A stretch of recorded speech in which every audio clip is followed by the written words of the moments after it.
And you know what? I almost never know that it's God actually speaking to me until after I actually obey. There's going to be so many moments in your life where you have two paths to choose from, and you're not going to hear some booming voice from heaven telling you exactly where to go. Now, does that mean that you should just sit still and wait on God? Because you need to realize that waiting on God is not you doing nothing. Once you take that step, once you move forward, that's when the clarity comes. And listen to this, no matter which path you decide to go on, God directs moving steps, okay? It says this in scripture. The Lord will make your path straight. You need to start thinking of God like your spiritual GPS. I'm not saying that he's just your GPS. He's literally everything to you.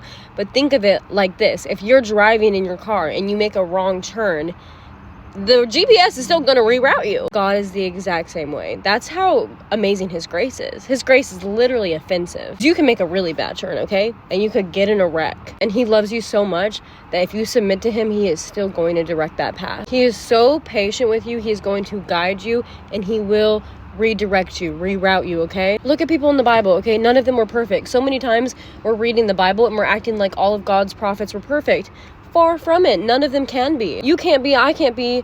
No, there never was. Only Jesus. David was a man that was called a man after God's own heart, and he still deeply messed up. If you're sitting there and you're overwhelmed, you're scared, oh my gosh, crap, what if I make the wrong decision? Remember that God is a lot bigger than all of your mistakes. You know those seasons when everything feels silent and you're like, where's God at? Like, yeah, we know God is always near, but when you don't feel him or see him around, you're like, all right, you've forsaken me. That's it. That's the end of the road. You know those seasons. I know you do. What happens after all of those seasons? You always realize that God was communicating with you the entire time. You know I'm right. Stop waiting for this certainty before you take the next step. You know that when you take that next step, that is when the clarity is going to hit, because that is faith in action. God just wants to see your faith, and then the hand of God comes and moves in your life. God has never asked you to know every single detail of your story. He designed it, but he is asking you to have enough trust in him to move.